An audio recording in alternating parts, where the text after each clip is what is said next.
Embrace the spirit of adventure as you join us on this daring journey through the untamed wilderness of Diego the Podcaster's bonus Overdrive Wednesday. Real people, real stories, really on Wednesday. Available now on YouTube Music. Warning. The following program may contain material not be suitable for all audiences. Listener discretion is advised.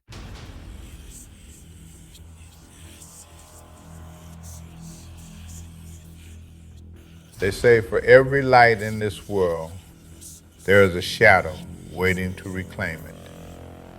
We've been told what to believe, what to fear, and exactly where the boundaries of real end. But tonight, we're crossing those lines. From the whispers in the attic to the lights in the desert sky, and the entities that walk among us, we are stepping behind the veil. Transmitting from deep within the mountains of West Virginia, it's time to seek the truth. This is Let's Find Out with Diego. And now, here is your host, Diego the Podcaster. On this episode of Let's Find Out, history tells us that the Appalachian Mountains are some of the oldest on Earth. And if you listen to the folks who live in the hollows and coal camps, they'll tell you those mountains have a long memory. Today we're joined by an author who didn't just study these legends, he lived them. Born in Harlan County, Kentucky, and raised in an old coal camp known simply as the camp. He grew up on these stories, and now he's here to talk about his collection of 12 short stories based on true events from his life and the people of Fourmile. All this plus more. Please welcome the author of Whispers in the Mountain, Curtis Josh Rogers. Curtis, my friend, welcome to Let's Find Out. Thank you. Yeah, man, I'm happy to be here. I think we've been talking now for a couple of months now, right before getting you on the show, going back and forth, trading information, not only about your book and your horror channel on YouTube, which we'll definitely talk about later on the show, but we have a good friend in common and Thomas Markham of Zombie Media, because he's also our publisher. So I'd like to thank him for getting us together. But let me ask you this question. How did you meet Thomas? Gosh, it was I don't know, probably 30 years ago when he had the video store in Pineville. It was a long time ago. I was young. Him and his wife had the Bell, I think it's called Bell Video. And he was friends with my cousin, and I just met him back years and years ago. Now, back then, this must have been, you talk about 30 years ago. I remember the video stores very well, and I'm just learning something new about Thomas. I didn't know he had a video store. That's kind of cool. And did you guys talk about things back then, like Bigfoot or cryptids? No, not much. It was just, he was more so friends with my cousin, and I was just kind of there.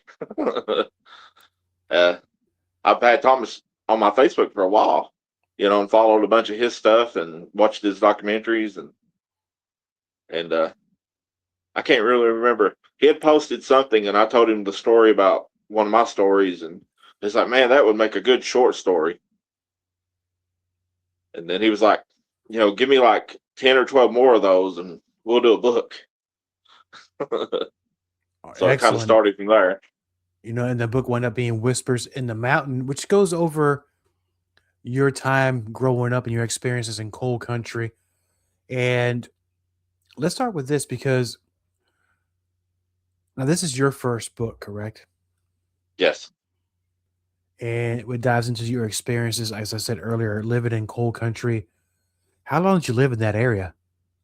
Let's see. Well, from the time I was born, my grandmother raised me from the time I was like 3 weeks old.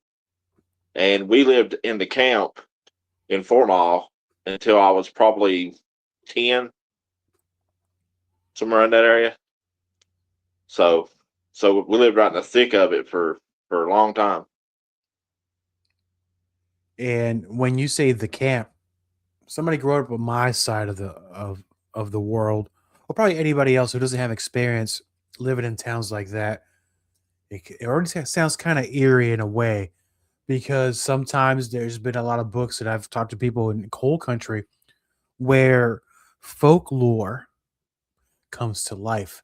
People have experiences. If it's not with cryptids, it's paranormal. But for those who have no experience or know much about coal country, can you describe the atmosphere of that area?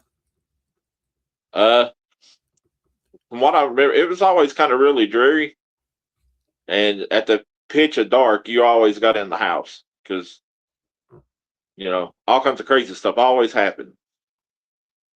Something was coming out of the woods or noises, or you knew to get in when it got right at dark. No, the reason I laugh is because nothing good happens when the lights go out when it gets dark. And Yeah. I was reading information about the book. These are 12 stories, 12 real deal things in your life. Now, is Fourmile still there? Yeah. It's the camp's still there, but they came in and bulldozed over it all. I guess getting the rest of the coal out of it, or whatever they can get out of it. You know, but the camp is kind of sort of still there. So they kind of just shut down the whole the plant there to sort of say, was it for environmental issues, or they got all the coal they can out of there? Yeah, it has been shut down for years. Before I was born. It was the old Bell County. God, I can't even remember the name of the coal company, but it was where they had that really bad explosion back in like the 60s or 70s or whenever it was. Uh, Gosh, I can't even remember all the information on it. But they'd shut it down for years, and then we just lived up there in the camp part, like where the old monastery building and all this other buildings was. They just moved a bunch of trailers up there, and that's where we lived, on right off Slate Hills, you know. And it was just like it was the old camp from where the old coal mines was. These guys, from what I understand, they would just walk up to work, because they just lived right below the hill, you know. It's a pretty So it easy had been shut commute. down for years. Huh? It's a pretty easy commute, just walk to work. But there's are long days, backbreaking Yeah, work. I don't envy them. That I really respect the work that they did, because that's very dangerous work. And yeah, during your time growing up there, you heard a lot of stories. Later down the yes. road, you wrote those stories down. But let's get back. Let's get into it, because as the bio says, you mentioned that you were raised by your grandmother Yes. as being the primary storyteller in your life. Now, what kind of stuff was she telling you? From stuff from her time, her experiences, or was it Yeah, it kind more of it kind of bled over. She would tell me stories, and when I was a kid, I always thought she was just telling me that to get me in the house, to scare me to go to sleep, or whatever it was, until you start seeing stuff on your own, or experiencing all that wild stuff, and then it hits you, the reality hits you of it being real, you know, and like it just floods back, all this stuff that's happened, and if I didn't see it for myself, I would have never believed it, amazing? every Now, bit of it.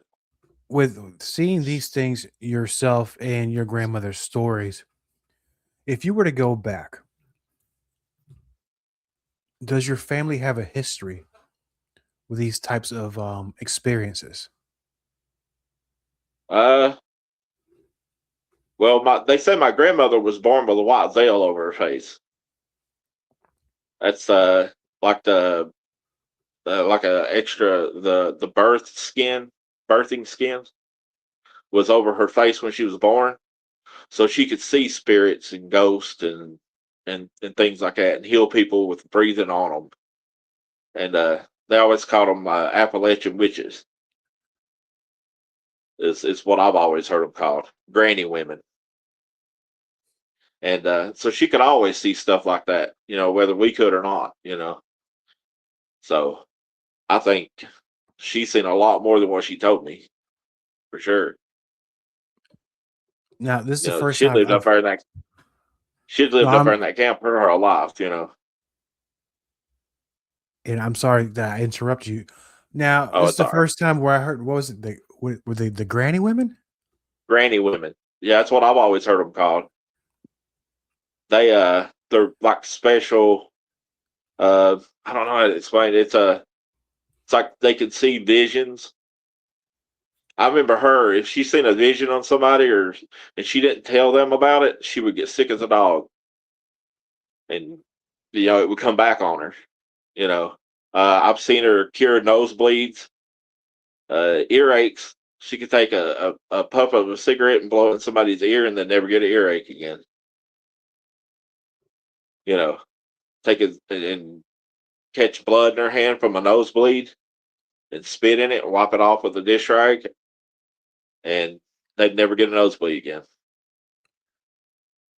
Now, is this something common in the area, or was this just your grandmother you seen do this? She's the only one I've ever seen do it. But, I've read about other people having it. I've seen a bunch on TikTok talking about it, and I was like, wow, that's what Mom was. Which that's what I call her because she raised me. I was like, wow, that's what she was, Special Yeah. woman. Oh, absolutely. Now, have you seen this done since by anybody else? Nope. Nope. Yeah. I mean, and that tells me She was the something last right one. there. Yeah. Now, this was where we're at about when you were a very young man. Let's talk about when you decided to write down these stories. And let's talk about that. When did you finally decide to write these stories down?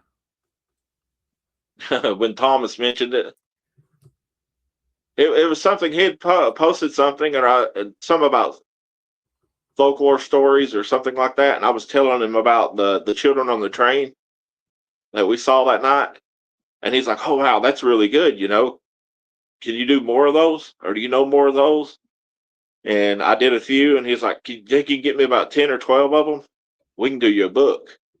And I'd always been wanting to write a book, but never thought I was smart enough to do it. And he kind of encouraged me right into it. Yeah, I didn't think I'd be able to do it either. And I might have been about 10 or 12 stories myself about my experiences, but it's probably one of the most, I'm gonna say terrifying. It's the best things that I've ever done because it's once you write it and it's out there in the world, it's almost like, oh, Yeah. now people know these things. But wait, let me go back there. You mentioned something about children on a train. Yes. What did you see? Who and where was this at? So I was probably like 11 or 12-year-old, maybe 13-year-old, and it was down where the old Fourmile post office used to be. I had an aunt that lived across the railroad tracks there, and we were all just sitting around one summer night on the front porch. We would always just hang out like that until 2 or 3 o'clock in the morning, just sitting around talking. And so we hear this train coming, and it didn't sound like a normal train. It was, I don't know, it was quieter, but it felt louder. And it took it forever to get to us. Like you could hear it like it was close to you, but it took forever. So when it gets up there, it had about, I don't know, 10 to 13 full loads of coal on like regular train carts. Well, the last 2 carts, 2 or 3 carts looked really old, like they came back like from the 40s. And then as it went by, we seen these 2 little kids, little boy and a little girl, standing on the back of that train. And this is like 2 or 3 o'clock in the morning and no moon out, but we seen them like it was broad daylight outside. And you could just see them. They just looked just like they looked plumb through you. And they had old clothes on. Looked like it was like 30s or 40s. And so they go by, and my aunt jumps up. She's like, "Oh my God, there were kids on this train." So every one of us, there's probably like 7 or 8 of us on this porch, seen the same thing. So she jumps up and calls the state police, and they had stopped this train in between Walls End and Newtown, like almost in Pineville. and searched that train down, and they had walked that whole railroad track all the way back to Fourmile looking for these kids and never did find nothing. But they were definitely 100% on that train. The best part about that is that it wasn't just one person who saw this, it was multiple people. Yes. Yeah, every one of them saw the same thing. And this is something that wasn't a one-off here and there. We're talking about multiple times per week, right? This is normal occurrences in this area, right? Yeah. And why do you think that is? What is going on in that area that perhaps is so active with, I would say, these spirits or these events? I'm not really sure. Like, I hadn't even known nothing about it, but I was sending my stories to a friend of mine, and she had said, "Do you think that was part of that orphan train?" And I was like, "What in the world is an orphan train?" So there was this train. I don't think it ever stopped here, but it was back in the 30s and 40s, would take these kids to these different areas or pick up kids from different areas and take them to other areas, and these people would adopt these kids off, either as their kids or as slaves, to work on their farms and all this other stuff. Like, they were just passing these kids off like they were cattle. Like, I didn't even know nothing about that, and I started reading about it, and I was like, wow, that might have been it. Maybe those kids was part of that train or something. But it's called an orphan train. I had never even heard of that. This is the first time I've heard of that myself. Now, I've heard stories about ghost trains, but just also, I'm just now learning about this type of thing where people either dropping off and picking up kids for labor or anything like that. That is terrible. Yeah. It was awful back then, I guess. Yeah. Yeah, a lot of things were awful back then, man. That's why we have a lot of haunted locations. If it's not an asylum, a hospital, or I mean, even coal mines have also been known to be haunted as well. So once you moved out of that area, as you got older, were you still having any types of experiences? Not so much. Like, well, catch a few shadows out of the corner of your eye, or you know, or like, just little stuff. But it wasn't nothing like it was in Fourmile at all. When's the last time you've been down there? Oh, it's been a few years ago. Me and my wife went down there. Went into the camp, and they was up there with the big bulldozers and stuff, leveling it all down. As scary as that place was, I'd move back up there in a heartbeat if I could. Even with I all like that the activity going on? Yes, yeah, I like the quietness. Not quiet, but it is quiet. It's quiet from humans. Well, now are there going to be any homes there still? Are they building anything in No, that they area? they yeah, they plowed everything down. It's just be level area. Looks like by the time they get done. And that's kind of sad in a way because they're almost just burying the history of that town because I'm sure there's so many stories there that can be told. Now, do you have pictures of that area anywhere? No, no. I mean, I don't even know if I could even dig up old pictures of it. You know, I might be able to dig around and find some old ones, maybe. I know I have a few older pictures, but I don't know if it'd be necessarily up there. I'd like to have though, especially that Big Ten building. There used to be a Big Ten building up there. They called it the commissary building. And back when the coal mines was up there, it was like their store. But it was like three different. They broke it down into three different apartments, and I had an aunt and grandmother that lived there in those three apartments. And I remember being in those apartments one night, and these things were like probably the top window, to the kitchen there was probably 20 or 30 feet off the ground, because it was up high, big tin building. And I remember us being in there and something was up in that window looking at us, looking through. And there ain't no way a body could be up that high, peeking through a window, it was just like little stuff like that too. You know, little cold chills. You know, when you walk into a room, or it feels like something grabs you by the leg. You know, or laying in I've the had bed, feel something grab you by the feet. I've had that experience too. It's pretty interesting waking up to something like pulling your blanket or touching your feet. Like, oh my god, Yeah, and not something I really care to experience, but I don't really have a choice. It just happens, right? You know they're gonna do what it is they're gonna do, and with these 12 stories, can you give us a glimpse about some of the things you talk about there? Because you just mentioned something looking through the window. It was kind of high up there. Now, let me go back to that. Do you think it was more of a spirit? Could have been more of like a cryptid. I'm gonna say like a Bigfoot or a dog man or something peeking through that window. I think it's probably like more of a spirit. It was more like a. We always called it and said it looked like it had a jug on its head, like a milk jug head. You know, it's kind of the way it looked. You know, real plasticky, weird looking. You know, but it glowed. You know, like you could see it plain. That was something that I always remember. You know, it'd be pitch dark. You know, up in that camp, we didn't have no street lights or nothing like that. You know, it'd be pitch dark. You can see these things like it's broad daylight outside. That's amazing, and this is something that happens quite often. I'm guessing that the area, the community, was kind of already used to it. Like it was Yeah. nothing, no big surprise. They weren't even. Were they even scared of this? I don't think none of the older ones wasn't for sure, but us younger ones was. But now that I can sit down and think about it, you know, it wasn't nothing really that necessarily ever hurt us.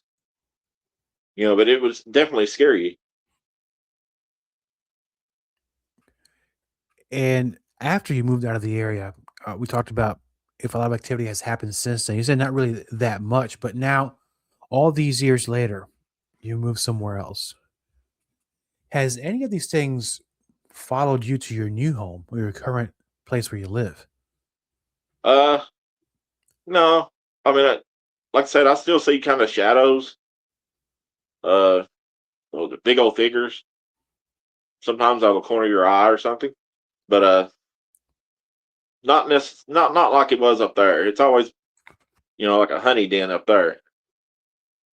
You know, I don't think I've ever been to a place that's been that haunted, or I don't even know if you even call it haunted. I don't even know what you even call it, because it was like a variety of all kinds of different things.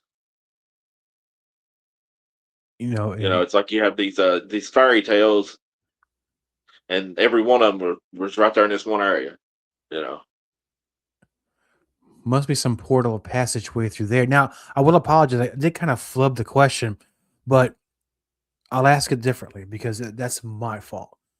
When I said about these things following you home and you might have seen a shadow figure here and there, out of the ones that you've seen, that were any of them look familiar like they did back then? We're talking about like the jughead. Did you see a jughead, or these are different types of shadows compared to Fourmile? uh, yeah, the Fourmile ones were more detailed. Like you could tell more stuff about those, versus like these are just like passing shadows. You know, it's not as detailed. It's just like, you know, catch a glimpse of something. I mean, in a way, I think for you, I don't think you mind it when it happened to you almost daily or weekly. Now it's kind of things are a little bit boring compared to how it was back then. Yeah, I kind of wish it would happen more. Whoa, whoa, be careful what you wish for. You might just get that. And It'd give me but it'd give me more material to write about. oh no, there's always material. But yeah, I think that it'd be a book 2 and 3, and more stories will pop out of there. So, out of all those stories that you have in your book, all 12 of them, is there one that stands out the most to you? Probably those kids on the train, because there were so many people that seen the same thing, and it every detail of that thing has stuck in my head all these years, for 30 years, 35 years. You know, And after That's you, probably the most one. Yeah. well, the kids in the train, it already sounds. I want to say the word scary, but that is so intriguing. I think because for me at least, because there were so many people that saw this, that there's definitely something to that. So after you wrote these 12 stories, you got them off your chest, it got published through Zombie Media. Did any more memories come flooding back to you after you wrote them? Of the stories themselves, Well, you wrote the or like 12. different stories. Well, different stories as you wrote those 12, you got them out there. And as soon as it got published, your memory bank started clearing up. It's like, oh, this happened too. Have you written anything else down? No, I've written a few. I'm starting to write like a few folklore fiction horror movie or horror type stories.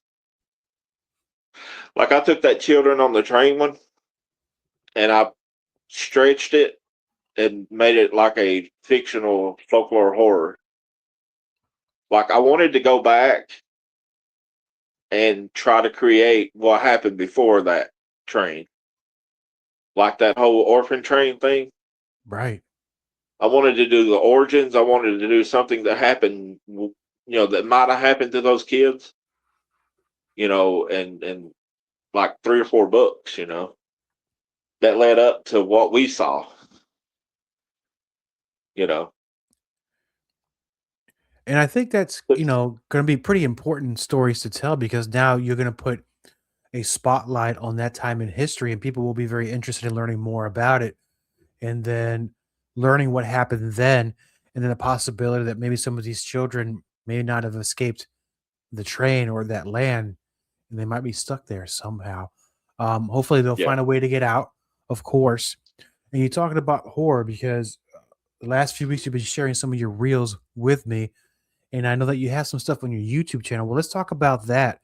When did you start the horror movie vault? I don't know. It's probably about, I don't know, 6 or 8 months ago, maybe. Uh, I was just didn't have much to do, and I've always been intrigued with horror movies. And I was like, man, what if somebody took every horror movie that came out from the 19 whatever 20s and just made like fan based uh, trailers for them all. So I've amassed this thousands of titles, decade by decade, that I've been working on to just do these fan trailers, just to bring have people go back and watch them, all the old ones, because I love the old horror movie stuff. Definitely the 70s, 80s, but I like some of that silent movie stuff because some of that's pretty creepy. And which is your favorite franchise of the horror movies? Uh, I kind of like the Friday the 13th. I Me like too. I just like, I don't know. I like how they just keep bringing him back. You know. Yeah, they become some of the most interesting ways of how Jason kills people. Now, I'll say Yeah. this, that out of all the Friday the 13th movies, of course, the first one's the one I saw when I was a kid. I don't even know if I had any business watching it at the time, but I did. I had an aunt Yeah. she was pretty interesting aunt. She read the most ridiculous movies, horror movies, and we just watch them. And I don't know if that explains a lot about my life afterwards, but that's a story for another day. But my favorite Friday the 13th, talk about the first one. I love 4. And I like number 6, Jason Lives. Because 4, we thought it was done when Tommy just killed Jason. And then, of course, 5 was like a fake Jason, somebody Yeah. else pretending to be Jason. Then 6, Jason Lives. Man, now we got something. We got a zombie Jason running around. Yeah.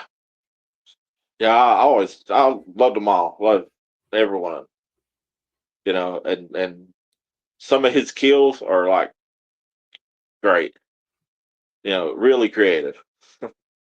Well, the one I that love stands out. the body bag The body bag one. That's the one. The Yeah. was it the Or the sleeping bag sleeping in the bag. tree? Yeah, the sleeping bag. Yeah, love that. Yeah, That's that like the was best kill ever. it. Was it was just that was like probably one of those painful ways to go. Yeah, that would be horrible. And then I know he went in space on Jason X, and that was pretty interesting too. I kind of like that too. Not a very popular opinion, but I think it was a fun movie to watch. Yeah. Uh, even Jason Takes Manhattan. I like that. That was number 8, right? I think. Yeah, I think so. Yeah. Yeah, they all start running into each other, but I'm a big I like fan of him Jason. boxing the guy on the roof. Yeah, Yeah, knocked he his knocks head it, off. cleans his clock, literally, not the block. Yeah. But no, so we're talking about, and it's called Josh's Horror Movie Vault, right? It's on YouTube. Yes. So now that you're working on some of this material, I know you're talking about doing the prequel to the Children on the Train. What type of other things you think you'll be making? I'm actually working on another book. Like I've got all kinds of things in my head, especially at like 2 or 3 o'clock in the morning. I just start typing it out, and then I go through and start cleaning it up later. But this one is about one of those granny women, and it's one of those folklore fiction horrors, and it's like she's helping all these women have kids, and they already got like 7 or 8 kids, and food's real scarce, and these kids are dying, but they're just having these kids anyways, and she can't birth. So she gets really vengeful, and she's not the granny woman that's helping everybody anymore. So she starts stealing kids, girls, and she ends up stealing, 5 of them and gets caught, and they hang her, and she puts a curse on them, and it goes on Don't every give every too much. Yeah, yeah. don't give too much away. I'm already on the hook for that one. And I mean, how Yeah. far along? I mean, you're pretty much a quarter of the way through that. When do you think you'll have that book out? Uh, I was talking to Thomas, and he said kind of wait around a little bit for the smoke off this one to die down a little bit. He said maybe about fall we might be able to drop another one. And I That told him, I sounds said, it gives me enough good. time to get these other 3, pretty much slicked out. Like I'm literally writing like 4 different ones, and I might work on it for a couple of days on one, and then it might go a day or two, and I might not do anything, and then I'll bounce to another one. You know, I'm it's sorry. kind of hard to keep up with sometimes because I get so many things going through my head at once. But he's opened up a door for me though, a creative door. I don't have wrestling no more, and I don't have tattooing anymore, so I got to have something. You know, it's hard to do all that stuff anymore, and so No, I understand. Now you remind me of a friend of mine who writes a book, and then as soon as he's almost finished writing one book, he's got an idea for 3 other books, and then he starts writing stuff for yeah. that. So the cycle never stops, and that's great, man. I think fall is a perfect season to have a book such as that.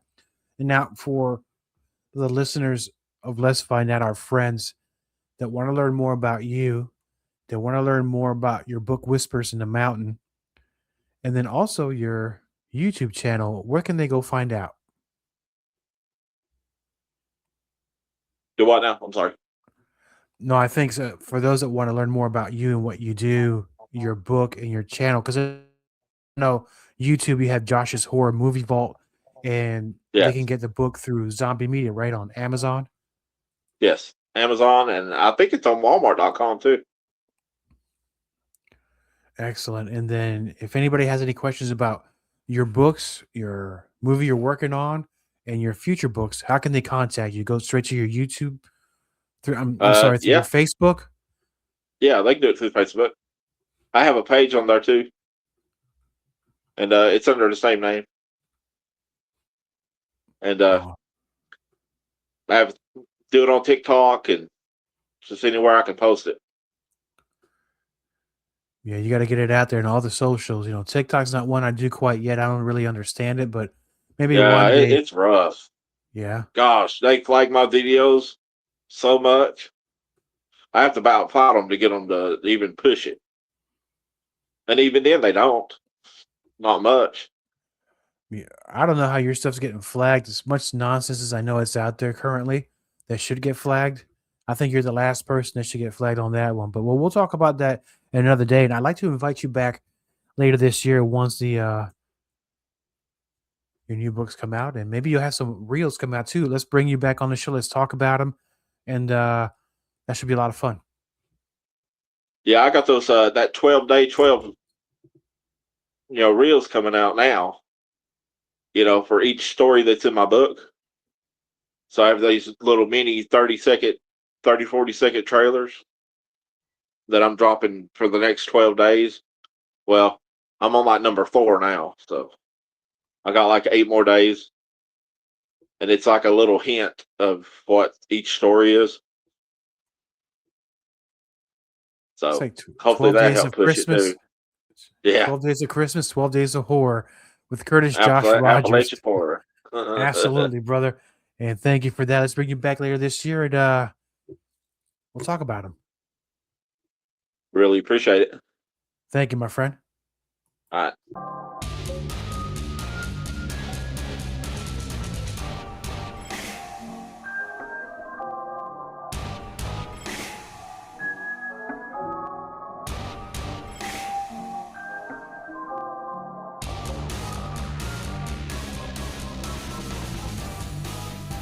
Copyright Diego the Podcaster.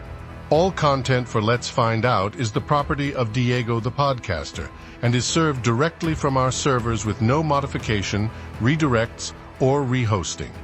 All celebrity impersonators are paid performers. The impersonated celebrities do not endorse or promote any views or opinions expressed by our guests, Diego the Podcaster, or Let's Find Out. The information shared on Let's Find Out with Diego is provided on an as-is basis, with no guarantees of completeness, accuracy, usefulness, or timeliness.